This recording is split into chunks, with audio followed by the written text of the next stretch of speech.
মেহেরপুরের গাংনী উপজেলার ধানখোলা ইউনিয়নে সরকারি আশ্রয় প্রকল্পের ঘর দেওয়ার কথা বলে দরিদ্র মানুষের কাছ থেকে লাখ লাখ টাকা হাতিয়ে নেওয়ার অভিযোগ উঠেছে স্থানীয় ভূমি কর্মকর্তা জাকির হোসেনের বিরুদ্ধে। 2 বছর আগে টাকা দিলেও এখনও ভুক্তভোগীদের ভাগ্যে জোটেনি ঘর। আবার টাকা ফেরত চাইলে উল্টো পেতে হচ্ছে নানান হুমকি। বিস্তারিত প্রতিনিধি মোহাম্মদ স্বপনের পাঠানো তথ্যচিত্রের ডেস্ক রিপোর্ট।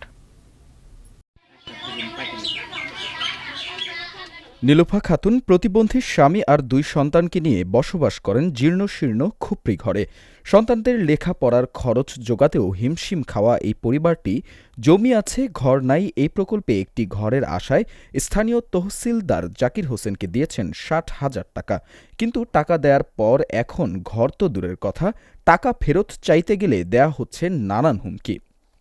আমার ঘর বাড়ি নাই, আমার জমি জায়গা নাই, আমার স্বামী হইল গরিব মানুষ, আমার স্বামী দিন আনে দিন খায়, কিন্তু আমার স্বামীর একবেলা জটে একবেলা জলে না, এত মানুষ টাকা আমার নিয়েছে। আমার 2টা মেয়ে, আমি স্কুলে পড়াশোনা করাতে পারছি না, আমার 2টা মেয়ের খাবার হয় না, পোশাক হয় না, আর এতগুলো টাকা নিয়ে ওরা থুই দিয়েছে বলে ঘর দেবো, তাদিন দেখেন আমার ঘর বাড়ি কিছু নাই।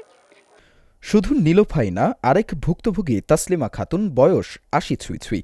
অক্ষম স্বামী আর তাসলিমা মিলে অন্যের কাছ থেকে সাহায্য চেয়ে এনে স্থানীয় এক ইউপি সদস্যের মাধ্যমে 80,000 টাকা দিয়েছেন জাকিরকে। তাসলিমা বলেন, টাকা ছাড়া ঘর না দেওয়ার কথা বললে ভিক্ষে করে এনে টাকা দিয়েছেন তিনি।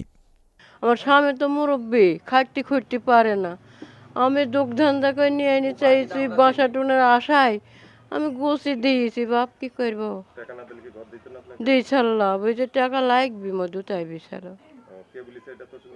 তহসিলদার জাকির বলেছে উসমানকে, উসমান বলেছে আমাদের।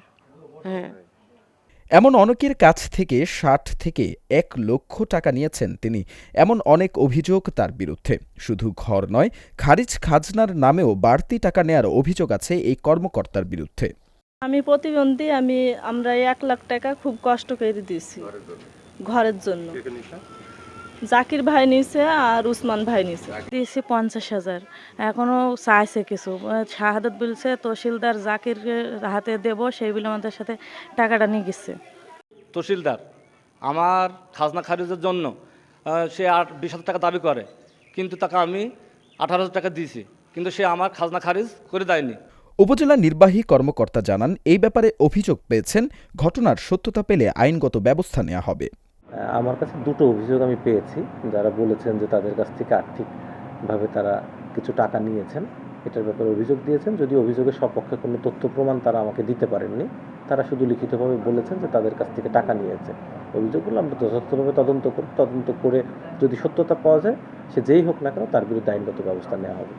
স্থানীয়দের দাবি, অভিযুক্ত ভূমি কর্মকর্তার শাস্তির পাশাপাশি যেন ফিরিয়ে দেয়া হয় গরিব মানুষগুলোর কাছ থেকে হাতিয়ে নেওয়া অর্থ।